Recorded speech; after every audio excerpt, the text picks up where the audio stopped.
అస్తిత్వంతో కదా అక్కడ నువ్వు డిప్యూటీ సీఎం అయిపోయింది. ఈయన సీఎం అయినా ఆయన డిప్యూటీ సీఎం అయిపోయింది. ఇలా సిగ్గు లజ్జ లేకుండా 3 కారు కొనిచ్చిన ఆ తెలంగాణలో ఆ రోజు ఎక్కడ పోయిర్రు అని చెప్తున్నావు.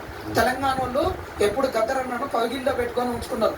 మరి ఇంత గద్దరన్న మీద నీకు ప్రేమ ఉన్నది, గద్దరన్న విగ్రహం అక్కడ ఎందుకు పెట్టలేదని అడుగుతున్నావు. గద్దరన్న చనిపోయి సంవత్సరం దాటిపోయి 2 సంవత్సరాలు అవుతుంది కదా, మరి గద్దరన్న విగ్రహం అక్కడ పెట్టొచ్చు కదా. గద్దరన్నను నువ్వు అంతనే పెట్టుకున్నవి, మరి అక్కడ ఎందుకు పెట్టట్లేదు? తూటాలు దిగిన తర్వాత కూడా ఫస్ట్ పవన్ కళ్యాణ్ దగ్గరికి పోయి గద్దరన్నకు తూటాలు దిగింది ఎప్పుడు దిగినాయి? 1996లో తూటాలు దిగినాయి. 1996లో ఈయన ఎక్కడ ఉన్నాడు? 96లో ఈయన చేసిన సినిమా అయ్యింది అక్కడ అమ్మాయి ఇక్కడ అమ్మాయి. అప్పుడు ఈయన ఎంత పిల్లకాకి బచ్చకాకి. ఈ రోజు ఇంకా నీకు మధ్య స్థిమితం లేనటువంటి వ్యక్తివి.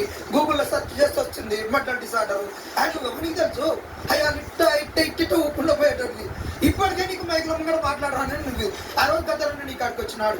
ఈ రోజు సచిన్ గురించి మాట్లాడుతున్నావు. గద్దరన్న నీ కాడికి వచ్చినా నువ్వు గద్దరన్న కాడికి ఎత్తుకుంటూ పోయినవా?